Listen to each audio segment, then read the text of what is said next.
What are some common facts that people believe to be true, even if the existing evidence states the contrary? Camels don't use their humps to store water. They use them to store fat reserves, because storing fat reserves around the body like humans would keep them too warm. So they have it all in one spot.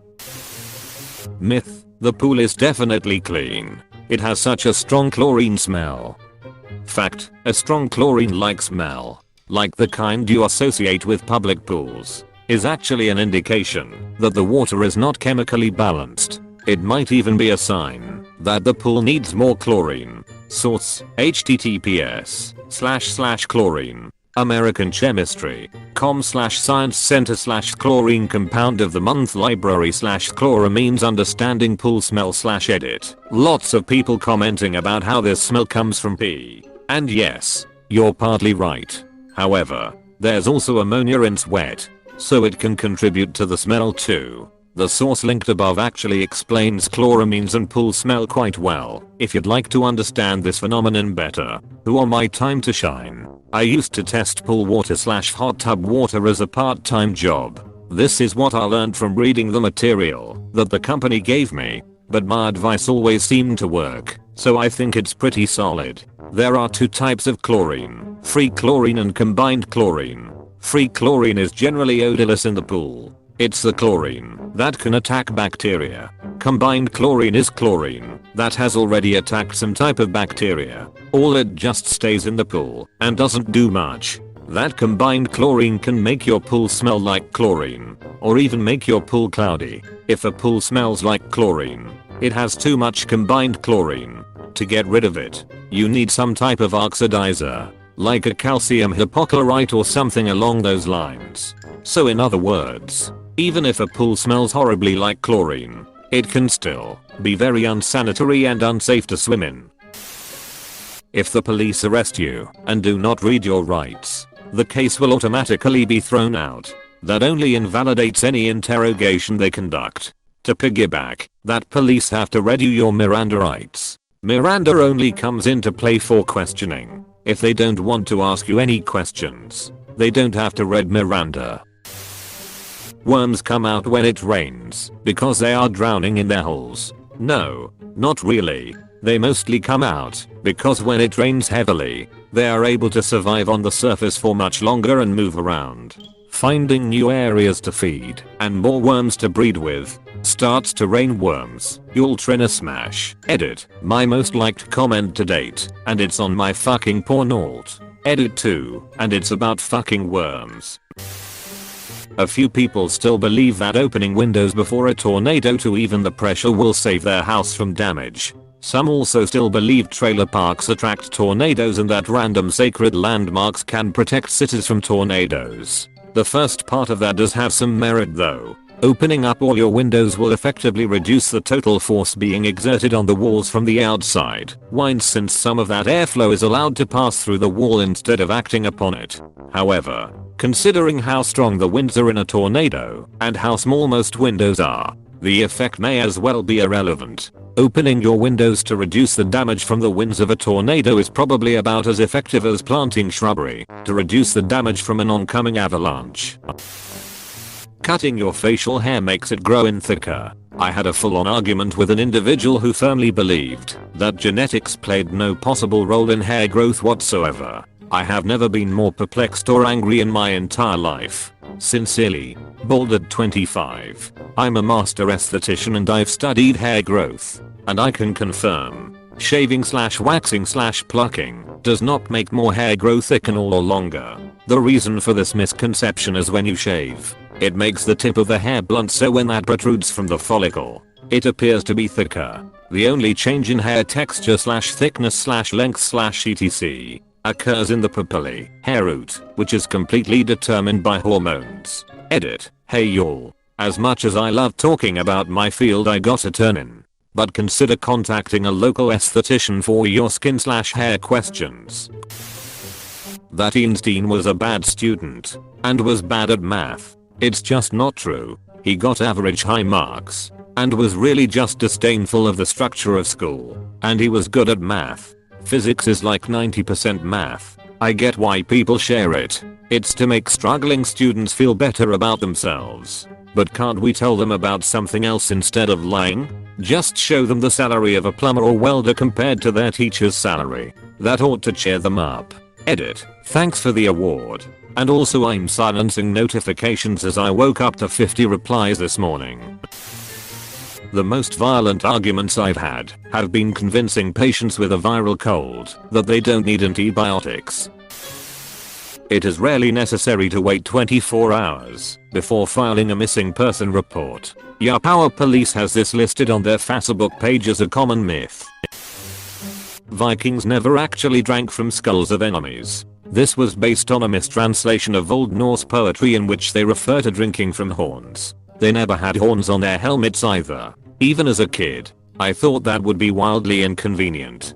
The enemy could knock the helmet off of you super easily. I always figured it'd get caught on things. Doors, cells, people's heads when you turn around too fast. People still think an undercover cop has to tell you they're a cop. How does that even make sense? Months of preparations ruined on the first day because someone happened to ask the magic question. Cops are allowed to lie to you, and they will pretend to be your friend to get what they need from you. Side note, even if you're innocent of a crime, the first words from your mouth should be "I want a lawyer," and you don't provide any information until you have one. Anything you say can and will be used against you in the court of law. Apostrophe. To your side note, the first and only words should be "I want a lawyer." Always. No matter what they try to tell you. I've practiced law both as a defense attorney and a prosecutor, and I have never once seen a person successfully talk their way out of something after being read their rights. Even if you're innocent, you're going to be stressed and not thinking correctly. What you mean to say will likely not come out exactly right, especially after a few hours of questioning. You'll likely contradict yourself at some point without realizing it, or even meaning to, or what you say can be taken completely out of context. Best advice. https://yao2b/7zjjtgbm2s.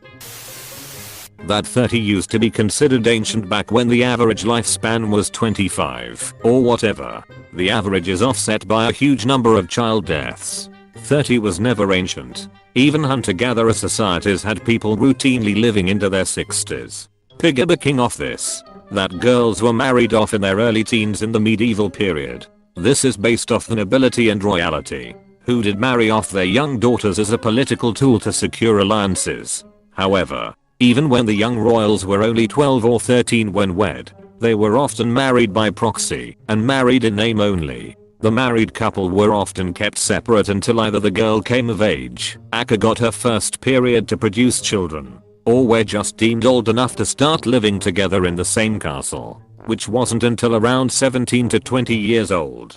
The vast majority, like the peasantry, weren't married until their early 20s. Women in the peasantry often did have a choice on who they got to marry, unlike their noble components, who were used as bargaining chips. Edit to add, as a woman who got her first period at 13. I know that the average age a girl gets her period today is around 11 to 13 years old. Keyword being today. I'm talking about the medieval times, which are roughly between 1000, 1300s, between 1000 to 800 years ago. As many others have already pointed out, the average age for a girl to get her first period would have been closer to around 15, 16 years of age. Another edit to add, I'm not an expert on this, nor have I paid as much attention to this as I have on medieval marriage age.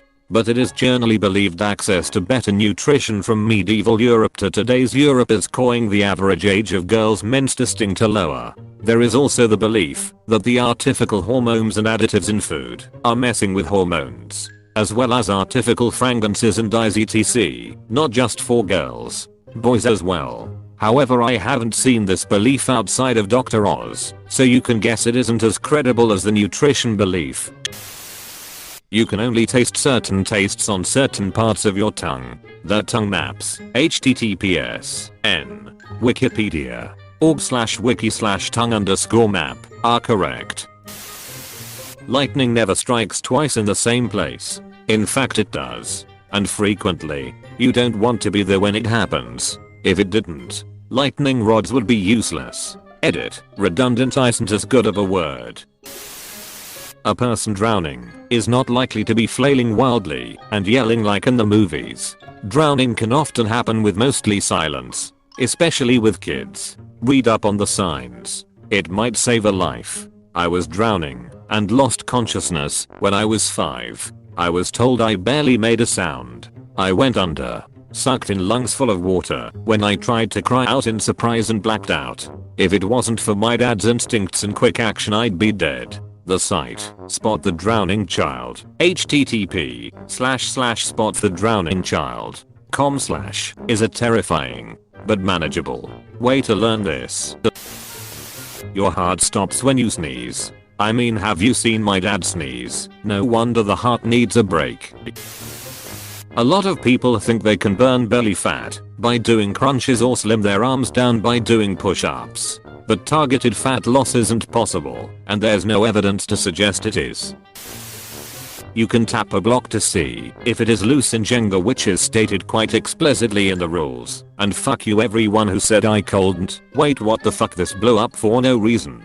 It's not out until it's free of the system or it falls. I remember you can even try to put it back before it's out to try a different one. Maybe that's house rules, though.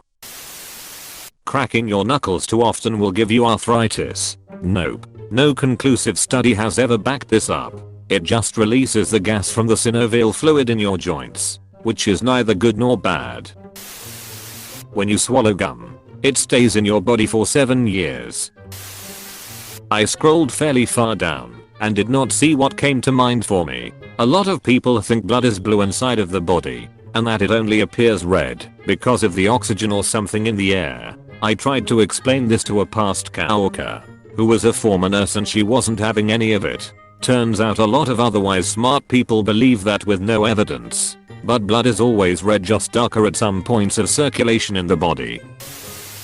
That shampoo has to make bubbles to be effective. Bubbles are artificially added just to let you know that you are doing a good job at cleaning your hair, and because you wouldn't buy a shampoo that doesn't foam now, would you? Also, it doesn't have to taste that bad. Not that I tried. Flavors and vomitives are added to prevent accidental poisoning. Edit. As people pointed out, shampoos need to have surfactants in order to work. However, a lot of surfactant is added for the sole purpose of marketing, despite the fact that they are irritating for your eyes in particular. The source for that is a French vulgarization comic turned mini-series called Two Maurice Moins Bite Mace Two Maurice Quand Mime. https://yao2b/le5vcrlu-hdm https://yao2b/le5vcrlu-hdm. As for the vomitives, emetics, it's from when I toured a cosmetic factory. Now that I think of it, maybe it was only for products meant for children. Either way, shampoo tastes bad, whether it makes you vomit or not. Also, thanks for my first tip. That if you touch a baby animal, like a bird or rabbit, its mother will neglect it and it will die. That is a myth. It was just a way for parents to get their kids to leave baby animals alone. Chicken is cooked when it is no longer pink and the juices run clear. In fact, it's cooked when it hits 75°C, 165°F, and that's it. What it looks like depends on the cut. Chicken breast often has significant pink in it when it hits the temperature, which is why most people complain about dry, boring chicken, because they overcook it. On the flip side, wings can look cooked when they aren't, which is why they are a major source of food poisoning. The most important thing I learned working in a commercial kitchen: the most people only use 10% of their brain's capacity thing. Utterly ridiculous. The brain is a giant, metabolically expensive, staggeringly complex structure. Why on earth would our bodies grow something like that and then not use it? Edit. A lot of people in this thread have some very strange ideas about brains. Yes, if all your neurons fired at once, that would be extremely bad. The thing to bear in mind is that different areas and structures of the brain are highly specialized for certain tasks. Talking about an overall brain capacity is misleading. There are no unused areas of the brain.